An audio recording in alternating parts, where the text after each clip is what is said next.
पण त्या वेळेला मला सांगितलं पाहिजे की काँग्रेसच्या वतीनं संवाद करण्याचं काम, राष्ट्रवादी वतीच्या संवाद करण्याचं काम, मुख्यमंत्री, उपमुख्यमंत्री आणि संसदीय कार्यमंत्री यांच्या वतीनं संवाद करण्याचं काम, आमच्याशी संवाद साधण्याचं काम, आम्हाला समजावण्याचं काम, आमच्याशी चर्चा करण्याचं काम हे त्यांच्याकडून केलं जात होतं।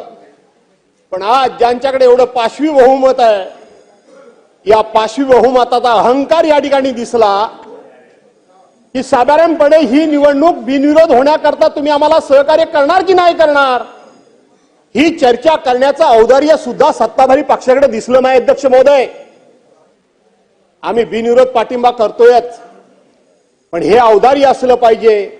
याच सभागृहामध्ये कैलासवासी गोपीनाथराव मुंडेंनी याच, आता मी तुमच्याकडून शिकायला अजून मला वेळ आहे आणि म्हणून या ठिकाणी मला कमाल वाटते आणि म्हणून याच सभागृहामध्ये कैलासवासी गोपीनाथराव मुंडेंनी एका प्रस्तावावर चर्चा करताना अध्यक्ष महोदय असं सांगितलं होतं की संवाद हा लोकशाहीचा आत्मा आहे।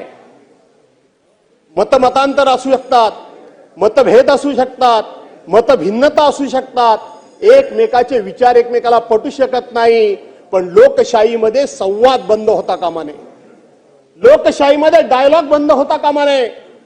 आणि जर डायलॉगच बंद झाला, मंत्री महोदय मला जर शिकवत असतील तर डायलॉगच बंद झाला तर लोकशाहीचा आत्मा जिवंत राहणार नाही, हे कैलासवासी गोपीनाथराव मुंडेंनी सांगितलंय। म्हणून तरी तेवढं माझं ऐकून घ्या अशी माझी मंत्र्यांना विनंती आहे।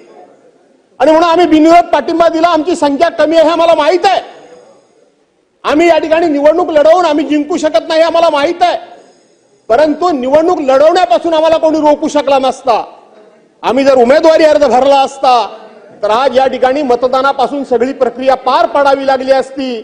आणि म्हणून किमान साधा की तुम्ही फॉर्म भरू नये अशा पद्धतीची भुजबळ साहेब विनंती करण्याचं सौजन्य सुद्धा आज सत्ताधाऱ्यांकडून संपून गेलंय। हो, जागेवर बसून घ्या, बगीचात फिरल्यासारखे तुम्ही फिरताय।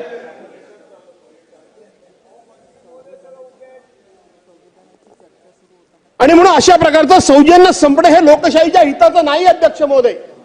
आणि म्हणून अण्णा तुमचं मी अभिनंदन तर करतोच, दादांनी संपूर्णपणे तुमची राजकीय कारकीर्द सांगितली। तुम्हाला कदाचित आठवत असेल की काही कालावधी करता तुम्ही आम्ही एकत्र काम केलेलं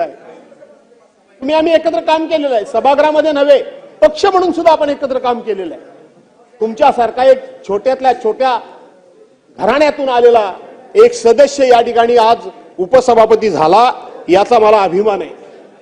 दादांनी इथं सांगितलं की अण्णा बनसोडे हे पानपट्टी चालवायचे, गुलाबराव पाटील हे पानपट्टी चालवायचे, आमचे अनंत उर्फ बाळा नर हे त्या ठिकाणी कुठले मेडिकलच्या दुकानामध्ये होते। दादा, मी माझं आयुष्य तुम्हाला सांगितलं, वायकरांचं दादा, मी माझ्या आयुष्याची वाटचाल कधी सांगितली नाही, पण मी पण इथपर्यंत बऱ्यापैकी आलोय। तुम्हाला अभिमान वाटेल, सन्मान वाटेल। मी माझ्या आयुष्याची सुरुवात शिक्षण करू न शकल्यामुळे ट्रकवरचं क्लीनरचं काम करून माझ्या आयुष्याची मी सुरुवात केलेली आहे। मी ट्रकचा क्लीनर म्हणून दीड वर्ष दीड रुपया मला पगार आणि 2 रुपये भत्त्या, अशा पद्धतीचं भुशरीफ साहेब मी माझ्या आयुष्याची सुरुवात करून इथपर्यंत आलोय। स्वतःचं कधी सांगायचं नसतं, पण तुम्ही या ठिकाणी उल्लेख केलात म्हणून मी सांगितलं। हा काय माझं भांडवल नाही, माझ्या आईच्या घराण्यामध्ये, माझ्या वडिलांच्या घराण्यामध्ये कोणीही दूरपर्यंत राजकारणात नाही, कोणी नाही।